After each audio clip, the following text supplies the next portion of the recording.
ने कहा था जोगी जयपाल से, जो बाबा है ना गरीब नवाज, अपने जादू से जाओ इन्हें खत्म कर दो।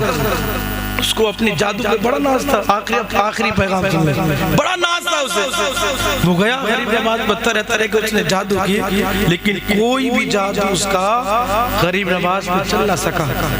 वापस आया, बादशाह ने पूछा क्या हुआ? कहा मेरा कोई भी जादू पर असर नहीं कर रहा है। बादशाह तुम अपने जादू पर इतना नाज करते हो, इतना फख्र करते हो, फिर तुम्हारा जादू आज काम क्यों नहीं कर रहा है? कहा मेरा जादू इन पर इसलिए काम नहीं कर रहा है क्योंकि इन बाबा ने कभी अपनी आंखों से किसी गैर महरम को देखा नहीं, किसी गैर महरम को देखा नहीं है, इसलिए इन पर मेरा जादू काम नहीं कर रहा है। एक मर्तबा अगर किसी औरत को गैर महरम को देख लेंगे फिर मेरा जादू इन पर देखना कैसे चलता है। बादशाह ने पिलाने की अजमेर की जितनी खूबसूरत लड़कियां थी सारी लड़कियों को इकट्ठा किया बादशाह ने, उसमें से भी छटाव किया और तकरीबन 5 खूबसूरत लड़कियों को इकट्ठा किया। इकट्ठा करने के बाद उन्हें करीब बुलाया, बुलाने के बाद कहा जाओ बढ़िया से मेकअप करके बढ़िया से तैयार होकर के जाओ, वो बाबा जो अनंत सागर के करीब बैठा हुआ है उसके सामने सिर्फ जाकर के खड़े हो जाना।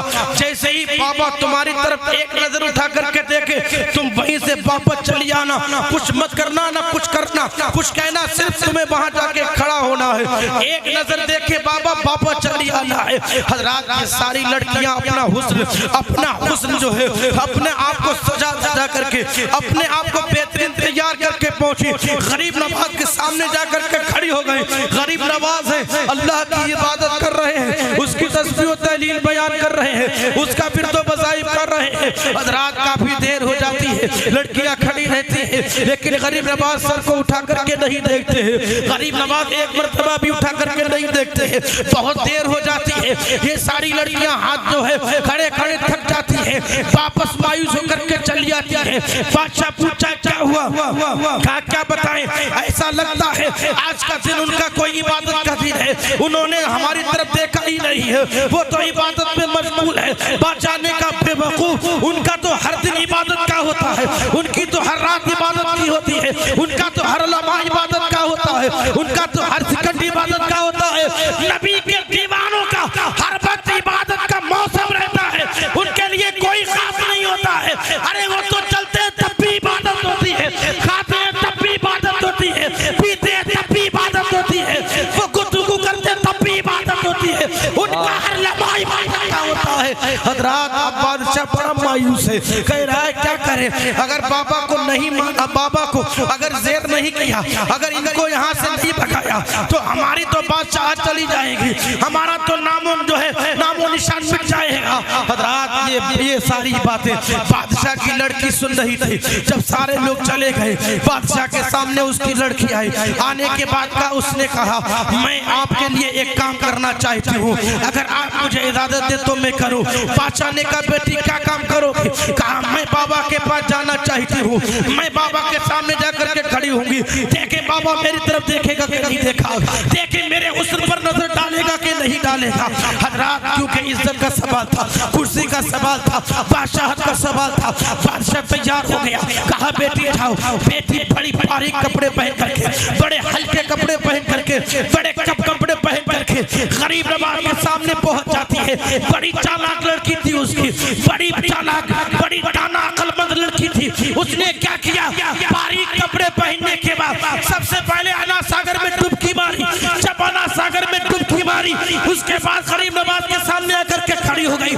सोचो मुसलमानों, एक औरत बारीक कपड़े पहनी हो उसके बाद वो पानी से भीग जाए, सोचो किस कदर उसका जिस्म दिखता होगा, कैसा उसका जिस्म होगा।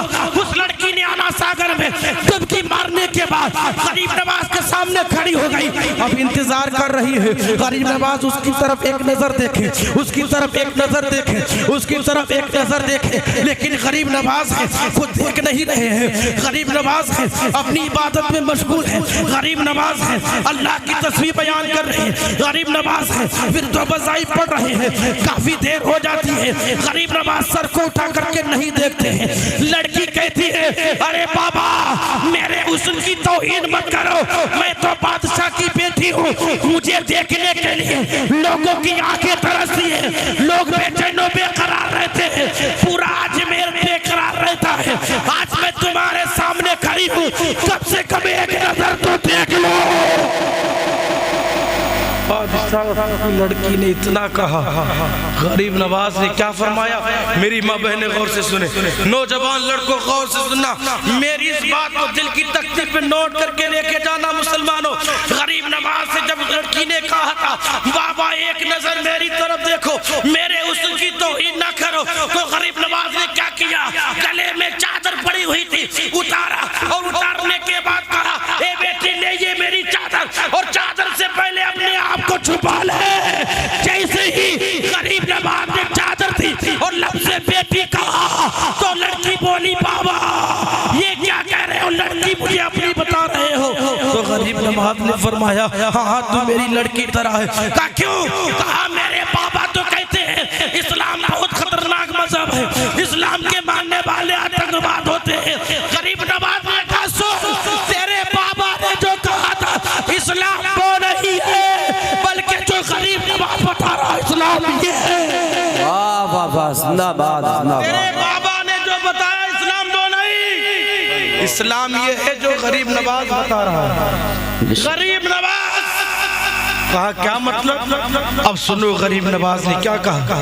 गरीब नवाज ने कहा ए मेरी बेटी सुन, हमारे नबी का फरमान है, हमारे इस्लाम की तालीम है। क्या तालीम है? लड़की अगर उम्र में तुमसे बड़ी हो, लड़की अगर उम्र में तुमसे बड़ी हो तो उसे अपनी माँ की तरह समझो, अपनी माँ की तरह जानो। लड़की अगर उम्र में बराबर की है तो उसे अपनी बहन समझो, और लड़की अगर उम्र में कुछ छोटी है तो अपनी बेटी की तरह समझो। गरीब नवाज ने कहा ये इस्लाम है, ये इस्लाम की तालीम है।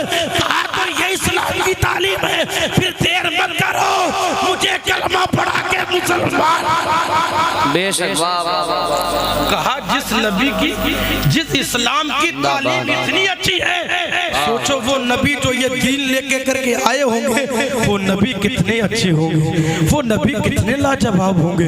इसीलिए तो अच्छे रजा, प्यारे रजा, हम सबके रजा, इमाम अहमद रजा बड़े अच्छे अंदाज में पुकार उठे, सबसे आला व औला हमारा नबी, सबसे बाला व बाला हमारा नबी, अपने मौला का प्यारा हमारा नबी, दोनों आलम का दूल्हा हमारा नबी, सारे अच्छों में अच्छा समझिए जिसे, उस अच्छे से अच्छा हमारा नबी। तो मुसलमानों ये गरीब नवाज ने इस्लाम की तालीम बताई है, इस तालीमात पर हम सबको अमल की जरूरत है। हम अपनी नजरों को, अपनी नजरों से नजरों को पाक रखें, किसी भी बहन बेटी की तरफ नजर न डाला करें, किसी की तरफ गलत नजर न डाला करें, किसी को भी नाइज से देखा करें। मुसलमानों ये तालीम तुम्हें कहाँ मिलेगी? जब तुम दीन सीखोगे, जब इस्लाम की तालीम सीखोगे, जब पढ़े लिखे लोगों के बाद बैठोगे, तब तुम्हें ये तालीम सीखने को मिलेगी। अपने बच्चों को दीन पढ़ाओ, बच्चों को दीन पढ़ाओ, क्योंकि जब बच्चों को दीन पढ़ाओगे तो दीन तुम्हारे बच्चों को सब कुछ सिखा देगा। तुम सिर्फ बच्चों को दीन सिखाओ, तुम बच्चों को दीन सिखाओ, दीन बच्चों को सब कुछ तुम्हारे सिखा देगा। पहले बच्चों को दीन सिखाओ। हमारे इब्राहिम भाई बैठे, इनकी बेटी हमारे मदरसे में पढ़ती है, लड़कियों का हमारा मदरसा चलता है, 150 बच्चियां मदरसे में पढ़ती है, आलिमा फाजिला कारिया बनाया जाता है। आप भी चाहते हैं कि आपकी बेटी सच्ची कनीज़े फातिमा बन जाए, सच्ची कनीज़े फातिमा, सच्ची ज़ैनब की खातिमा बन जाए, तो फिर उसे दीनी तालीम पढ़ाओ, क्योंकि आका फरमाते हैं बच्चे के लिए सबसे पहला स्कूल माँ की गोद होती है। बेशक माँ की गोद, सबसे पहला स्कूल माँ की गोद होती है। माँ पढ़ी लिखी होगी, बच्चे की तरबियत अच्छी से होगी। गौसे पाक क्या हुआ 18 पारे के हाफिज कैसे बन गया? क्योंकि माँ उनकी 18 पारे के हाफिजा थी। इसलिए आका ने फरमाया बच्चे के लिए सबसे पहला मदरसा स्कूल माँ की गोद होती है।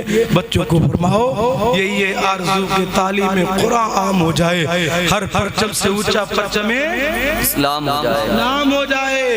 इल्म दीन बेमिसाल लाजवाल खजाना, ना होगा इल्म दीन तो रोएगा ज़माना, ना होगा इल्म दीन तो रोएगा ज़माना।